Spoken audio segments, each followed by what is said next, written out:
All right, everyone, I think we're ready to get started. It is 11:01.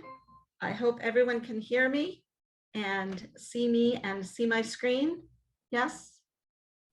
Yes, okay, good. Well, let me go back to the beginning and we will get things going. Hello, everyone. Welcome. It's nice to see you. I'm glad you're here. I see a lot of familiar names in the list of participants. I'm very pleased that you're all here. Welcome to Images and Imaging, Digital Medieval Studies in the Americas, the first of a trilogy of worldwide digital medievalist symposia. My name is Lisa Fagan Davis, and I'm the Executive Director of the Medieval Academy of America, which is a proud co-sponsor of today's session. And I have the wrong slideshow. There we go. That's the one I wanted. There we go.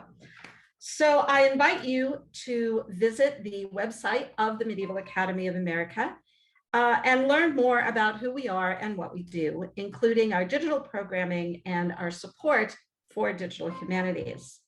I am also a member of the Digital Medievalist Executive Board, and I want to take a minute to introduce you to the Digital Medievalist community, which you can find online at digitalmedievalist.wordpress.com. Digital Medievalist is governed by an elected board working alongside the postgraduate subcommittee. Our programming includes the online journal, Digital Medievalist, the podcast Coding Codices, sponsored sessions at conferences, and the Zotero-based Digital Medieval webinar repository, where you can store and catalog your digital presentations, making them discoverable by others and retrievable using persistent URLs. Follow us on Twitter, join our listserv, and let us know how we can help you facilitate your digital medievalist skill set, projects, scholarship, and research. With its enforced lockdowns and the resulting lack of access to libraries and primary sources, the COVID-19 era has brought about the accidental but important consequence of transforming medieval digital humanities across the world. Medievalists have experienced firsthand the potential of online scholarship as well as its limits. Although direct access to material sources and in-person exchanges with colleagues are deeply missed, we have come to understand that digitally inflected scholarship can be more economical, environmental, global, and equitable. On the other hand, the present reliance on digital tools and resources has cast a bright light on persistently inequitable access to DH training, paywalled resources, and broadband internet. It is with these considerations in mind that the tripartite worldwide symposium, The Past, Present, and Future of Digital Medieval Studies, looks both backwards and forwards, bringing digital medievalists into conversation with each other as we step into a new scholarly environment where digital methods take on a new resonance. Today's symposium on digital medieval studies in the Americas will be followed by two more webinars, Asia and Oceania on June 11th, and Africa and Europe on June 21st. We invite you to visit the Digital Medievalist website to learn more about the complete series and to register for the upcoming webinars. The subject of today's Americas panel is Images and Imaging. Although there are tens of thousands of medieval manuscripts and objects in American collections, most American medievalists are separated from their primary Eurasian or African sources by the Sundering Sea. For medievalists working in the Americas, then, access to high-quality images of manuscripts and other medieval resources is critical and has changed the way we work, whether we consider ourselves digital humanists or not. The ready availability of these digital resources has opened new ways of thinking about practices that are fundamental to our field, such as textual editing, image description and analysis, or even manuscript collation, for example. Yet the instantaneous access we now have to digital versions of the materials that were previously so difficult or arduous to view masks the enormous amount of expertise needed to bring these images so effortlessly to our desktops. Librarians, curators, imaging specialists, catalogers, and information technologists bring their skills and knowledge to the task of image and data delivery in ways that remain invisible to most subject area specialists, but that have become critical to the way most medievalists now work. The goal of today's symposium is to reflect on how access to images, whether limited or open, has shaped how medievalists in the Americas have worked in the past, how we work in the present, and how we may work in the future. There'll be 2 speakers in each of the 3 sessions today, as well as a moderator from the Digital Medievalist Postgraduate Subcommittee, with a 30-minute break between sessions. You're welcome to stay with us during the break or to come and go using the same Zoom link throughout the day. There will be time for discussion and questions during each session, and we invite you to use the Q&A function to pose your questions and comments. The final session will conclude with a discussion among all 6 presenters, moderated by Digital Medievalist board member, Laura Moriale. With that, I will stop sharing and turn the proceedings over to the moderator of the first session, James Harr. James, over to you. Yes, thank you very much, Lisa. As Lisa mentioned, my name is James Harr, and I am a member of the Digital Medievalist Postgraduate Subcommittee and a PhD candidate at North Carolina State University. And I am very pleased to be moderating the first session of this symposium, where we focus on the past. So we have 2 speakers today. I'm going to introduce each one before they speak, and then at the very end, we will have a discussion period where if you could use the Q&A function at the bottom of your Zoom screen, that would allow us to have the questions come in, and if necessary, I can divide them up depending on if they're directed to an individual participant. So let's begin with Deborah Cashin, who she serves as Digital Humanities Librarian and Assistant Librarian in the Department of Special Collections, Vatican Film Library at St. Louis University. She is especially experienced in digital libraries and the digitization and descriptive cataloging of medieval manuscripts, and is currently at work on 2 projects, the first called Manuscript and the second Broken Books. She currently serves as the president and executive director of Digital Scriptorium. Today, Deborah will be presenting her work in a title piece called Creating Manuscript Metadata. So I will turn it over to Deborah now. Thank you very much for that introduction, and hello to everyone. So great to be with all of you and talk about stuff that we really are passionate about. I'm just happy to be here. I don't want to take a lot of time, so I'm going to share my screen and get right to the presentation.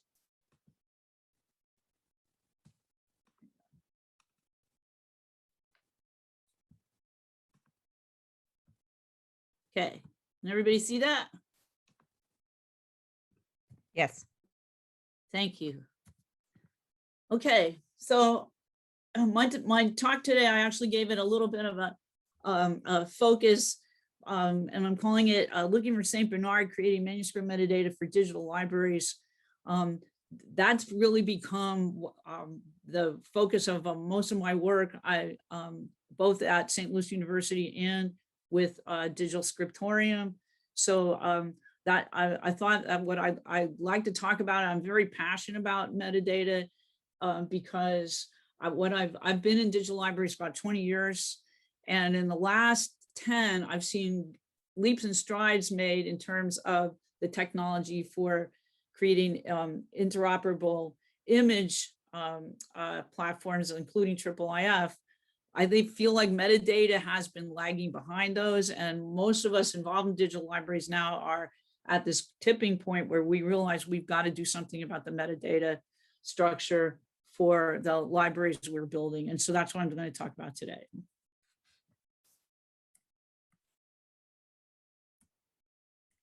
Oh, let's see, how do I? There we go. So if you notice the symbol that was on my introductory slide, some of you may have recognized it, maybe you haven't. It's the symbol of international libraries that contribute to their authority records to an aggregator authority site called VIAF or VIAF, depending on your pronunciation of it. It's viaf.org. If you're not familiar with it, I hope by the end of my talk, you will be interested enough to go visit it.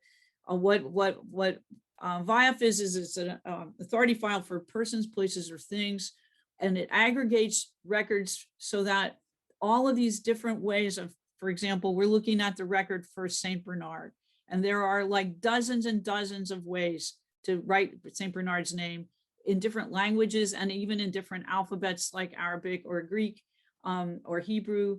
And what VIAF does is collocate all of those into one record, where you can see up here, it gives an ID number to that record and a persistent URL that says all of these ways of writing this person's name point to the same person. And this is what an authority file does so that you can use what's called controlled vocabularies for the metadata for digital libraries, so that your metadata becomes consistent. And the reason we want to do this, and you'll see this slide, I'm bringing it back 2 more times, is because digital metadata needs structure, it needs control vocabularies, it needs links to authority files in order to be interoperable, searchable, predictable, and sustainable. So I'm going to start with Digital Scriptorium's catalog I know very well, and most of you probably know very well too. And because Digital Scriptorium is in its phase of transition where we're going to rebuild it, and one of the reasons we need to rebuild it is because the metadata is not controlled. So for example, I'm looking for St. Bernard in Digital Scriptorium, and I do a simple search using the word Bernard, and I get 745 hits. Of course, I haven't narrowed that down in any way, and you can see the third record there includes the name Bernard Rosenthal, a manuscript dealer. It probably's got Bernard Quarch in there on another record. So we need to narrow that down. So, so instead of Bernard, then I made another search, Bernard of Clairvaux, using all English. Now I get 65 matches, but watch and notice what's there. You can see out of those 65, you can see the first 3 records. 2 are from Berkeley, 1's from Harvard. Harvard is Latin 185. So let's say, well, I'm thinking maybe I'm not catching everything with Bernard of Clairvaux. He was French, let's try it in French.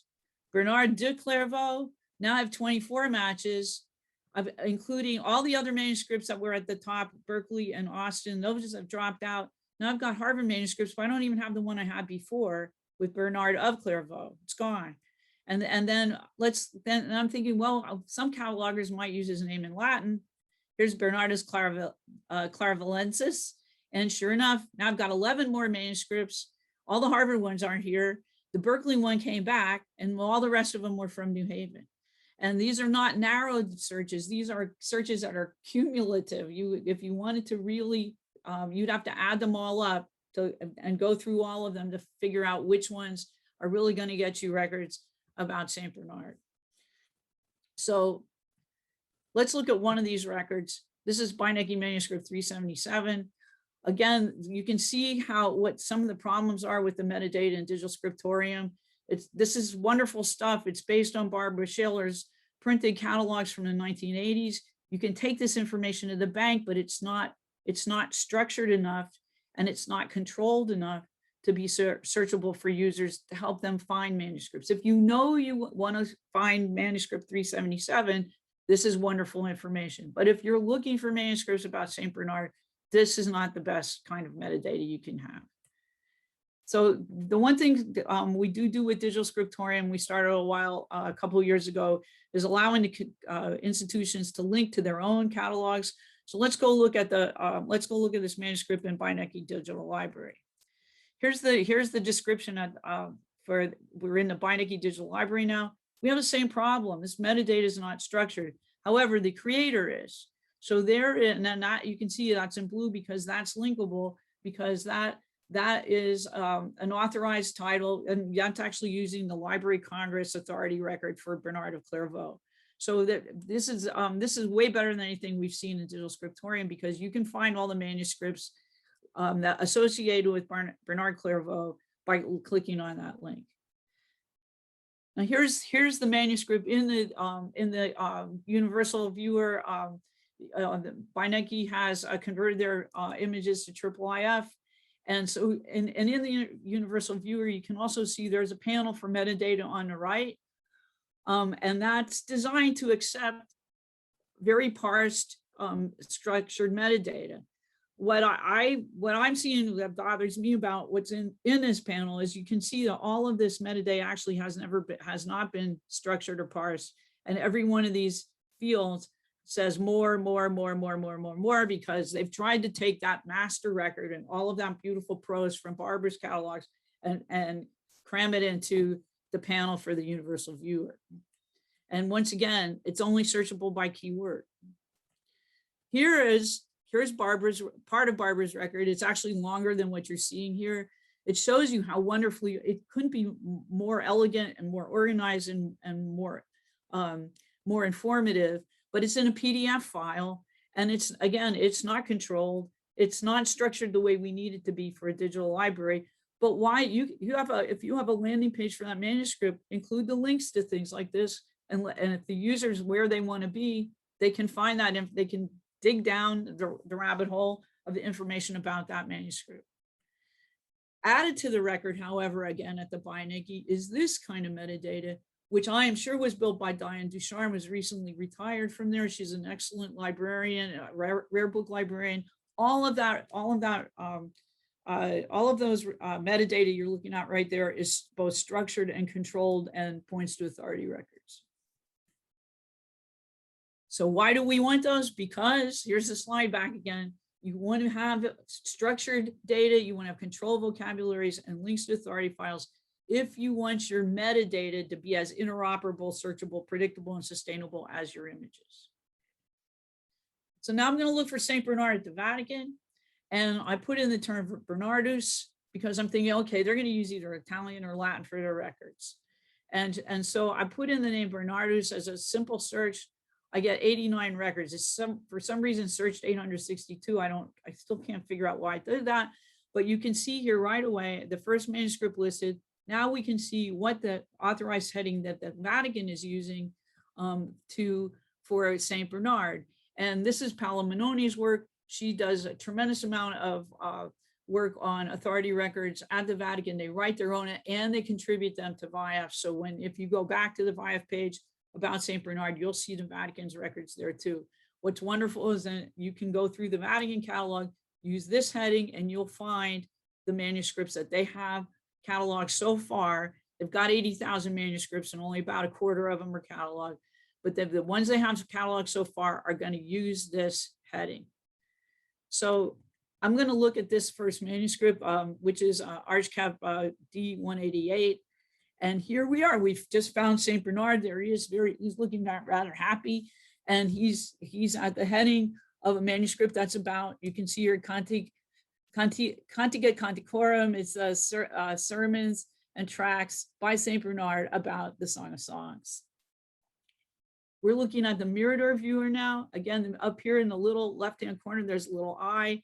That's where you look for the metadata in a Mirador viewer. And sure enough, on the left-hand, in this slide, I'm showing you the left-hand panel that pops down from the little eye in the Mirador viewer. And there again, Paola and her colleagues have developed some very simple, but very solid structured metadata. And you can see how that's not quite matching up with the record in their catalog yet, because they haven't finished this record. The author, for example, isn't there. You can see what things have been indexed because they're in HTML brackets like the country and the script. And that's important too. For example, the Getty Art and Architecture Thesaurus, and there's other places that will have authorized names for scripts. If you search by Textualis and Metascript in Digital Scriptorium, you're not going to hit the same records that you will if you search by Textura, again, because there's no control vocabulary. Why do we want structured metadata? I don't think I have to repeat it.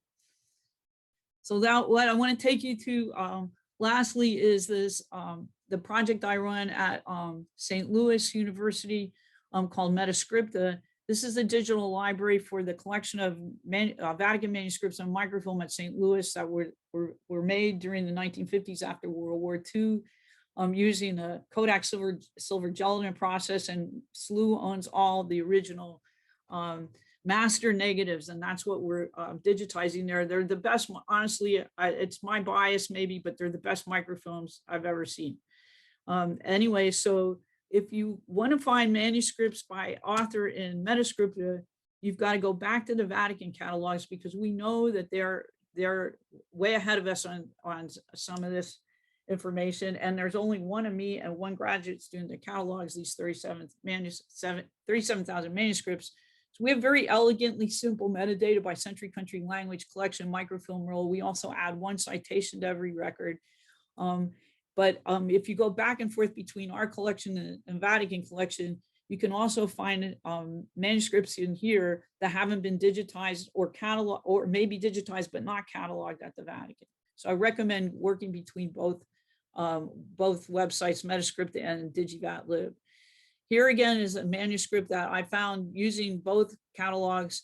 It's VatLab 663. It's a manuscript again of, here's Bernardi Abitis Claravallensi. Again, this is another thing you'll find in records where you'll find the author's name in a genitive because somebody transcribed it from the manuscript. But this is a manuscript of St. Bernard, works by St. Bernard again. And here is where the metadata lives. It pops out of the little eye in the Mirador panel, and here's our structured metadata right here. So if you came to, for example, what you can do also at Manuscript that you can't do at the Vatican is if you found a manuscript on either site, you can pull it into a resource we built here called the Scholars Workbench. And you can use you can use any manuscript in here that's been digitized in IIIF, because it's set up to accept any IIIF manifest. And so in Scholars Workbench, you can annotate manuscripts. And here's again the same one we were looking at before. And this is the table of contents, a table about original tabula supra originale Beate Bernardi Abatis Claravallensis. And you can see I made just one annotation around the top of the table of contents just to show you how it works. What I'm very excited about with this resource is that users can save their annotations to their own account and come back and work on a manuscript as detailed as they want to. And then if you did that and you worked on this particular manuscript, VatLab 663, and you wanted to contribute a complete catalog record to the manuscript community, you can use the Manuscript crowdsource catalog to catalog it using control vocabularies and authority files. And if you don't know how to do that, or you want to learn more about it, try this resource out, because what I've built here is something that can train catalogers how to use persistent links to authority records. And why do we want to do that? And here's our authority records. I have lists of them, and I also suggest which ones go with what. So for art and architecture thesaurus, you can use that for format, scripts, and decoration, etc. And why do we want to do that? Because we want structured data control, vocabularies, links to authority files, if we want to have interoperable, searchable, predictable, and sustainable metadata. Thank you. Go forth and multiply and build me robust digital libraries. Thank you very much. Thank you so much, Deborah. And so we're going to hold all discussion till the end. So we'll move on to our second speaker of this panel, and that is Jessica Savage. Jessica joined the Index of Medieval Art in 2010 on the Princeton Morgan Library digitization project of medieval and Renaissance manuscripts. She holds advanced degrees in early European art history from the University of Glasgow and information and archival science from Rutgers University. As an art history specialist, Jessica's interests intersect with ongoing research at the Index for new cataloging projects, especially for manuscript collections, and considers aspects of digital access to images, metadata, and medieval iconography. Jessica's talk today is entitled Images and Iconography. So I will turn it over to Jessica. Thank you to the organizers for the opportunity to talk today about the work of the Index of Medieval Art as it relates to images and imaging in digital medieval studies. The Index, as it is known, is an art history research center on Princeton's campus. It holds the mission of facilitating research on the iconographic traditions of the medieval world. As my bio indicated, I'm an art history specialist at the Index, and my position covers several facets of research work. I often say that I'm one part researcher, working on cataloging projects for the growth of the collection, one part reference help as a touch point for strategizing searches, and one part taxonomer as editor and collaborator, improving access to the works of art in the Index system. Images and iconography are at the core of Index research. As an illustrative and informational element, images typically rule in or rule out a research question.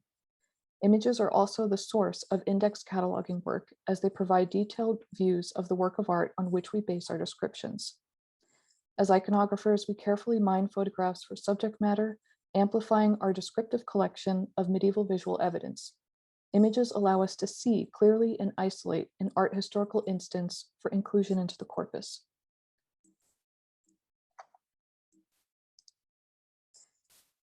How else would this small marginal image in the hours of Saint-Omer, depicting a hybrid bunny-eared snail drinking from a chalice, be known, apart from photographing these works and entering them into a modern digital resource?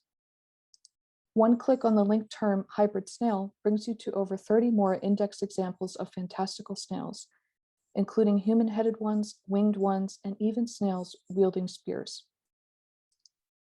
The Index catalogs works of art through a variety of visual resources, largely working from photograph publications, digitized slides, and downloaded images from institutions or other databases. This manuscript image from a slide taken by Professor Emeritus James Marrow is one of the collections undergoing cataloging at the Index. The late 15th century Book of Hours, made in Tours, contains a scene of the adoration of the Magi, and several other iconographic elements to tag with controlled terms, including a marginal ape. A cataloger's choice of keywords in the description field will elaborate further the presence of the star as that of Bethlehem, and the coin-filled covered gift offered in the hands of the foremost magus. As this slide demonstrates, the images we work with largely prefer the reproduction of iconography and significant details of a work of art, meaning the system of description focuses on works that have classifiable subjects and typically does not include text pages of manuscripts or undecorated views of objects and monuments. While these views are pivotal for the fuller understanding of the object, such as providing a liturgical link for a historiated initial, the Index images zero in on content. The Index covers works of art from liturgical and luxury objects to commonplace items of daily life, and in sizes from monuments of architecture to pocket-sized manuscripts, in date from the earliest apostolic times to the mid-16th century, and a widening geographic range of artistic creation. The iconography traditions in the collection range from saintly narratives to the classical and legendary, and to a vast number of named historical, personified, saintly, religious, and mythological figures. Scenes also cover daily and domestic, and there's sure subject matter for the inanimate. Place names, structures, objects, and rituals, utensils, arms, and armor, flora and fauna, both real and imaginary, astrological and astronomical subjects, and ornament. In the past, the Index research staff entered their research findings into 3x5 index cards and processed black and white photographic prints made from publications using a copy stand made by the Princeton Physics Department.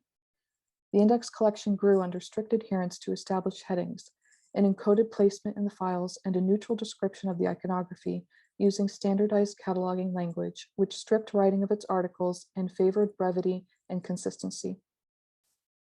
Even the layout of photographic cards in the archive had achieved careful sameness. I recently discovered this example with handwritten directions for spacing out photographic cards, 57 spaces to enter illuminated manuscripts and 62 for all other. The system for studying and classifying iconography worked well as long as staff could see the object in an image, but the card catalog is a product of its time and available resources. To this day, orange temporary cards intersperse the photographic archive to indicate the presence of a figure or scene, but not an available reproduction. Their inclusion in the original system still provides important data points about the objects they describe, laying the groundwork for future catalogers to source the images for these object records. During a long legacy of iconographic scholarship at the index, staff regularly undertook photographic campaigns to other parts of the US and Europe, and eventually reproduced the archive for deposit in distant places such as Dumbarton Oaks, the Vatican Library, and the Getty Museum. By the latter part of the 20th century, the index built a strong reputation among medievalists, acknowledging that it hired many talented, knowledgeable, and determined female scholars who devoted their careers to the development of the index. Well before women were allowed to enroll in the university, they were able to work in the index and could unofficially partake in the academic world by cataloging works of art. Included here are many of the female art historians and photographers that created and maintained a quality body of work at the index, leaving a legacy to uphold. In the more recent past, photography campaigns in the late 1990s and early 2000s expanded the scope of the index collection, including those with the Newark, Benaki, and Brooklyn museums. Specifically, the decade-long digitization project with the Morgan Library was transformative for the index collection, introducing vast new figures and subject narratives and pushing the terminus date of works well into the Renaissance period. During this time, at the turn of the 21st century, the index photographic file was retired from adding any new printed editions. New digital photography ventures were successful in expanding access to medieval iconography on the database, despite increasingly outdated restrictions to image size, storage capacity, and access. The success of images and imaging at the index lies in the enormous stores of digitized evidence of medieval art and the dedicated attention to making it more accessible. The index, which has now undergone 2 massive digital transitions, has grappled with how to serve users many times over its existence. In person, information for images and iconography are linked through the 2 physical files shown, with ample research opportunities, although there is a long browsing process. Translating the intrinsic information needed for images and iconography into modern research practice has not been without challenges. Stewarding large stores of legacy data too, we found index users largely preferred searching for iconography in all fields over browse lists. For images, this means thumbnails which were previously hidden behind links now appear in search results and at the top of each record. Simple keyword searches such as for the visitation will query all fields, bringing back a variety of pictured results for further refinement. Currently, we are working toward presenting the visual culture of the Middle Ages in a way that is inclusive of the wide diversity of human artistic expression, including less traditionally medieval works, and considering iconography from the Eastern Mediterranean, North Africa, including Ethiopia and Armenia, to Jewish and Islamic works of art.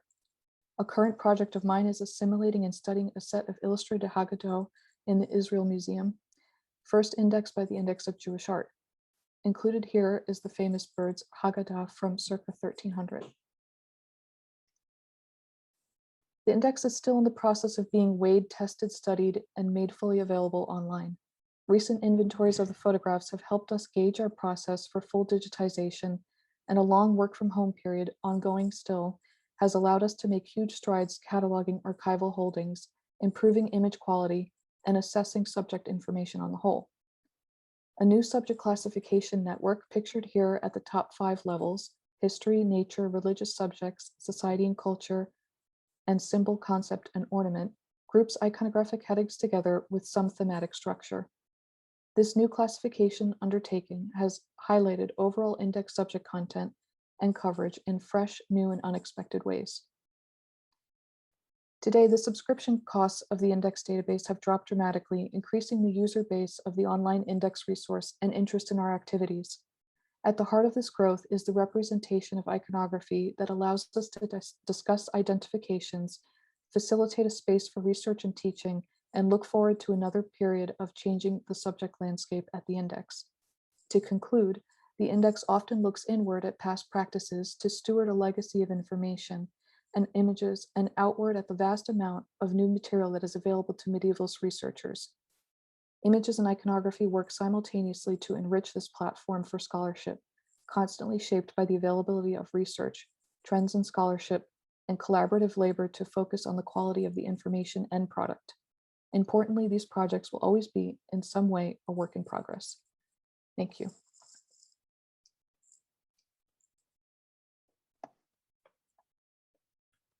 All right, thank you very much to both of our panelists. Now, if you have a question for them, we have about roughly, when I say roughly, exactly 22 minutes, 23 minutes. Just throw your question into the Q&A chat down the bottom, and we will address your question. So the first question, and to our panelists, if you could just, if you feel motivated and inspired to respond to these questions, just jump in and say that you'll take them. So the first question is, has there been any work on cataloging visual elements in manuscripts like illuminations, historiated initials, etc.? Are there any that you can think of? Yes, I could take Go that ahead, on. Jessica, you go. Sure. Just to reiterate, the question is about taking on illuminations and historiated initials. Yeah. Yes. The historiated initial is a part of an illustration type that the index does treat. Specifically, if it has a subject that we can index in the taxonomy, it is something that we include in the work, in our work. Yeah. The other thing I wanted to mention is the Getty Art and Architecture Thesaurus. I mean, that especially will classify types of initials, types of images. I mean, it's a very elaborate hierarchical authority file for visual and descriptive information for art and architecture. So it's really indispensable for that. And then there's another index called Icon Class. It's built in the Netherlands, that also can be used as an authority record for subject, especially image subjects, like, you know, the crucifixion or the crucifixion with the two thieves, that kind of thing. Those are all. So yes, the answer to your question is there are several. Right. Anybody else want to throw something in there? No, we can move on to the next question, which is actually a question that I'd also like to hear an answer to with my own research. So the question is that there's this fascination with the crowdsourcing dimensions of the Manuscript project. So the question is, how challenging have you found it to be to work with crowdsourced contributions? Well, the site it's only been launched for a couple of months, so most of the crowdsourced contributions right now are tests or that I've made, and so we have we haven't really thought about how do we set something up to attract more contributions. Right now, we're still working on the finer refinements of the scholars workbench. So, but I think that's a really good question. Like, how do you get people to participate in a crowdsourcing project?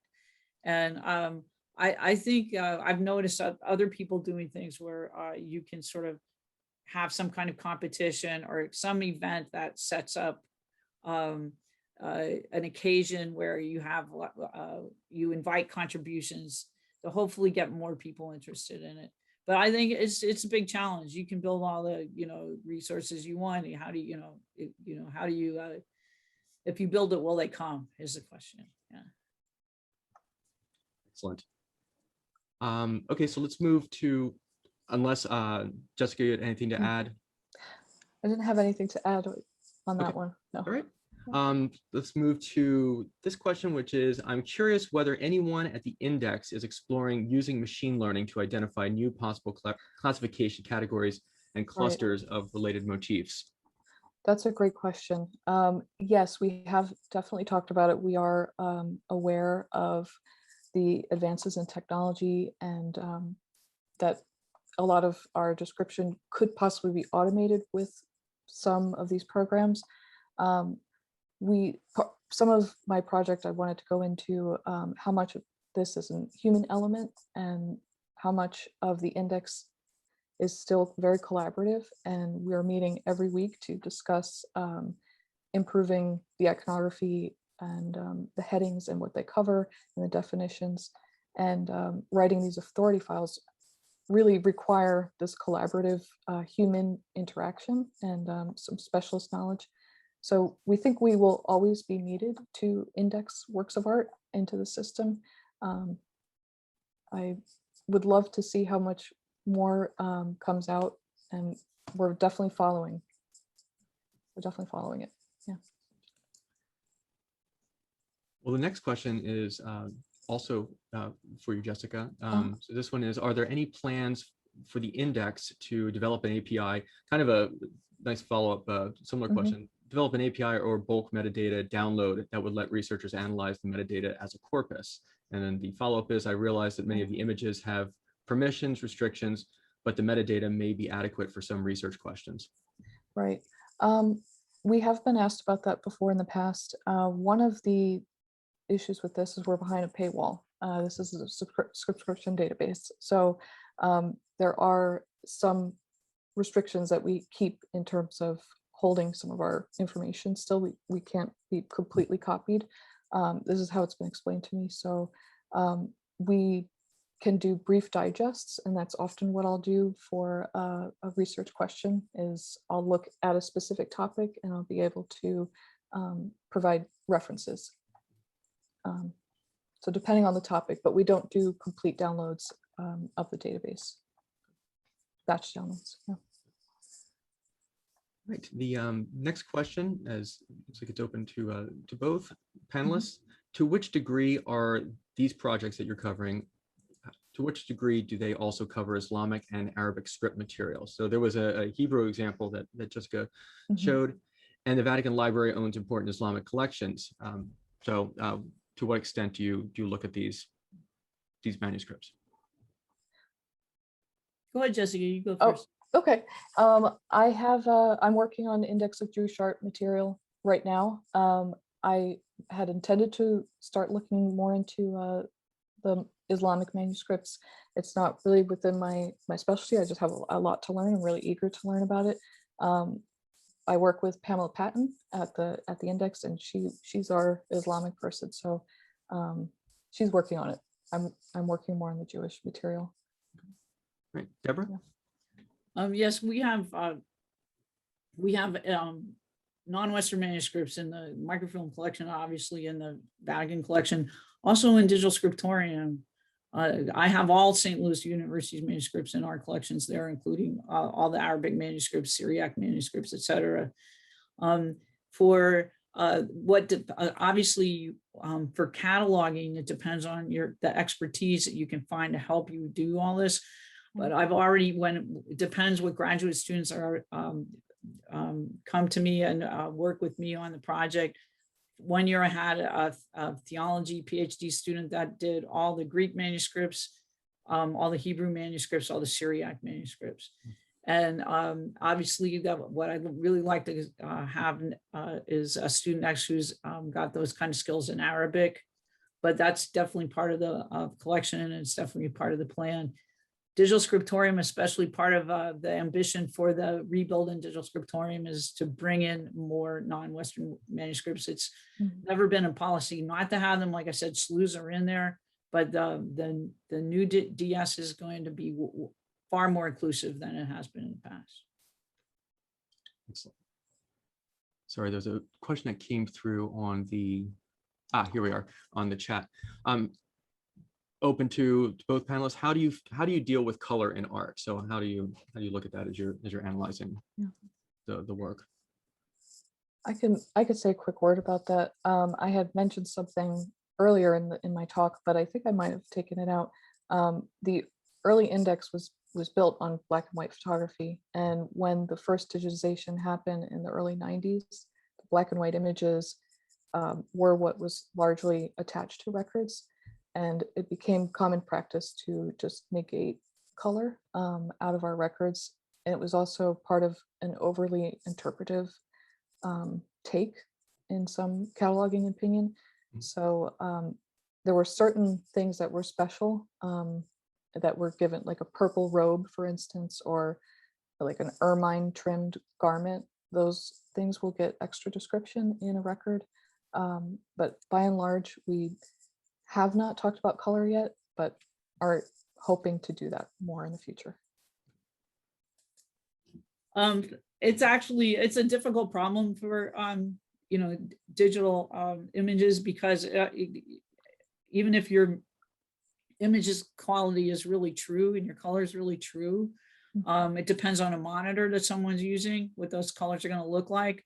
What I suggest in what if you look at all of SLU's manuscripts in Digital Scriptorium, is and lots of other people do this as well. I always photograph with a color bar, color ruler in the image, so that you can, because those are universal colors, and so you can see whether if the color bar is off, that means the color in the images is off.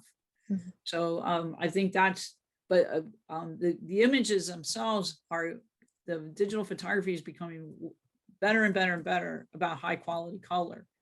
But I don't see that. I see too much variation in monitors to ever be confident that you're really looking at true. So the thing to use is color rulers. Good. Well, the next question I'm going to send right to Deborah here. I'm curious about how we can better use accurate and consistent metadata to cast light upon materials that have been previously underserved. And obviously, Jessica, you can also jump in here, but it seems like with the metadata, just send it right to Deborah first. Well, again, with Digital Scriptorium, we are doing this very actively, seeking out people to participate in the project that have those skill sets. And so that's going to be a big lift, especially a lot of the non-Western collections in the US are not digitized. And then just to create metadata for those records, lots of us can't do it. So we need to get the right people involved. But everybody feels the same way about it, that it needs to be done. We want it to be done. And again, there are so many broken Islamic manuscripts in America. Most of you probably know there are fragments in your collection that came through the folio files or Aroegi or other dealers that, again, especially had no misgivings about cutting up manuscripts they couldn't read anyway. So it's a challenge, but there's actually lots of people working on it. So I'm very optimistic about it. James, can I just jump in for 1 second? I posted in the chat a link to a project at the Hill Museum and Manuscript Library where they are working on developing linked authorities for non-Western material, in particular Islamic material. And the other thing I would say is to follow up on what Deborah said. There are uncounted numbers of manuscripts in non-Latin based scripts in the United States that are not cataloged, under-cataloged, miscatalogued, or simply sitting in a drawer because nobody on staff has the skills. So if you have those linguistic skills, you are sitting on really, really valuable skill set. And there's so much work to be done. And pretty much any special collections in North America is going to have this kind of material and is going to need your help. So we're counting on you. Yeah, there's going to be a demand for sure. All right. This next question is addressed to Jessica. So the question is, are the authority files or vocabulary lists available for consultation by the public? Yes, actually those are. That's a great question. You can browse our lists without a subscription, and you can do basic searches in the database and still get to results. You just won't see the images, and you won't be able to see. I think a few fields are still restricted, but there is still a basic level of access you could do with a keyword search and browsing our, I think 16 lists are vocabularies. Excellent. Okay. Wonderful. And then a question for Deborah. Is there an open, did we get to this one? I think we kind of asked this, but let's just double check. Is there an open API to the Manuscript project? It's a little different. Manuscript project, or plans to add one? I have a project tracking the digitizations added to the Vatican Library website and would love the ability to cross-link to your cataloging data. Yes, there's there actually already is one if anybody wants it, because we built it in Omeka S. So Omeka S has these built-in APIs. So if anybody wants that from us right away, we can do that. We don't have it set up on the website yet. Also, we have a grant application in with the Digital Humanities Division of NEH to build a platform into linked open data. And if we have that, once we have that set up, anybody will be able to pull the data through a Sparkle endpoint. Mhm. Excellent. All right, here's a question for both panelists. I hear you both wishing for consistent ways to describe and help researchers find these materials. I'm wondering about a two-way approach to this. That is, our community needs to know what to look for and to train ourselves to use these materials, understanding that no matter how much we want standardization, it may not come, and technologies might change before we reach a regularized template across the board. So, Absolutely. Yeah. Be a smart user, learn how these digital libraries are built. Like if you spend enough time with them, you'll start to figure it out. How much work do you have to do? Mhm. You can't just put in St. Bernard and go, well, I got 11 hits, I'm done. So you definitely have to train yourself to be a user, and train yourself to use the authority records too, authority files. If you want to write something, or if you've got your own personal project where when you want to build any kind of metadata, go to VIAF, go to some of the authority files, go to the Library of Congress, use those headings. Use an art and architecture thesaurus, and instead of saying, gee, should I say vellum or parchment? See what the AAT uses and link to that. And that, so educate yourself about this is the way things are going. I mean, you can definitely be a smarter user if you learn it. Mhm. Yeah, I think that's a great point, Deborah. And just in terms from the index, it's such a long venture. It's over 100-year archive. So there's been many, many people who have worked on it. And so we're not even consistent with each other sometimes. So Right. even as a current staff, we're looking back and saying, wow, in 1950, this is what they said. And so there's always this weighing and testing and correcting as we go forward. So yeah, always I'm welcome to have one-on-one, and I love to train new users and their topics, and so get to know the projects well. Yeah. excellent. Yeah. Thank you. Okay, so is anyone using cataloging from science natural history museums for medieval objects? I would love to see detailed aspects of the physical materials included in catalog records, especially for things like metalwork, textiles, etc. I think I would ask the Getty AAT about that, because where are they getting, how are they setting up their records? I mean, there's materials in there. So I think that would be an excellent question to ask them. Am I doing that with manuscripts? No, that's not, especially you're talking about refined analysis maybe of materials. But I mean, that's a good question, but I think that you need to ask the people who are actually building the authority records about materials. I don't know, what do you think, Jessica? I missed the first part of the question. Was it a specific medical?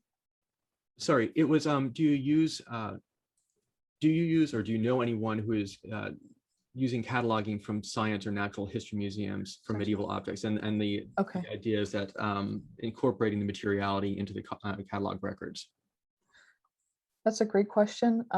It definitely is a specialized topic that the index does cover. I can't think of a specific object. My first thought was bestiaries, but I'm not sure if that's really part of it, but yeah. I just looked up malachite in the Getty Art and Architecture thesaurus, and there's 4 different records there for malachite as a mineral, malachite as a pigment, malachite as a color, malachite green as a pigment. So there is that kind of information in Getty AAT. But how they developed that, I don't really know. Okay,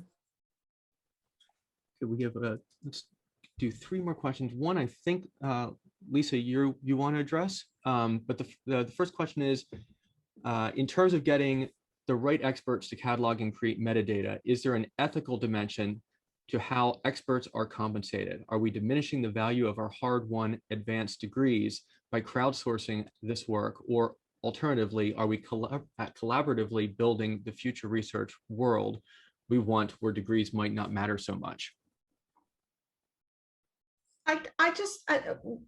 As thinking about this with my Medieval Academy hat on, this is such an important question, and I'm a manuscript cataloger, and it has taken me 30 years to value my expertise. The temptation is the work needs to be done. I'll just do it, right? I'll just do this. But this expertise is really, really valuable, and it's really important to value yourself. But on the other hand, we want to get the work done, and a lot of libraries don't have funds to pay people to do this work. So there's a balance, I think, to strike in terms of saying, this will take me, I can read Arabic, so I can catalog these 4 manuscript leaves in 3 hours. I'll do that. I'll just do that as a favor to the world, but I'm not going to do 6 months worth of cataloging work without some kind of compensation. And that is extremely important, to value your skills. And this is something that we as medievalists talk about a lot, especially medievalists who are working off the tenure track, is how the temptation is to give it away because we love to do our work. But your work is valuable and your skills are valuable, and you deserve to be compensated for that work. That was all I wanted to say. I would add to that, though, don't be afraid to give some of it away, because that's how you let people know what you can do. Yeah, it's advertising. Yes. So, and especially if it's work that you did anyway. In other words, you worked on a manuscript, you know it, a vacuum manuscript, you know it inside out. You could write a catalog record for it in an hour. Why not put it out there? Especially if people don't know that that's what you're doing. Yeah. So I think you can look at it the other way too. This reminds me of the argument about why digitized people won't come see your manuscripts. It's the other way around. Yeah. Digitization is advertising for your collections. Yeah. So put it out there. You will get so much more attention, and especially helps you get funding, helps you get grants. Yeah. You especially these days, you want an online presence. You want to be on the leaderboard for whatever it is you're trying to do. So I say get in there and do it. Don't give away the farm. But I wouldn't be afraid to share. Well, and it is sort of best practices. If you have cataloged a manuscript as part of your research, it is best practices to send that material, or at least the bibliographic reference, to the library, because otherwise they might not know about it. And it's really important to libraries to have complete bibliographic references for their catalogs, for their manuscripts. Well, I'm afraid we're out of time. We have a couple more questions. If our panelists wouldn't mind putting their email addresses or contact information in the chat that people can possibly follow up with you, that would be wonderful. Otherwise, on behalf of everyone that's sitting here, I'll clap for our panelists. Thank you so much. Thank you. Thank you. We now take a 30-minute break, and then we'll be back at 12:30 for the present panel number 2 of today's symposium.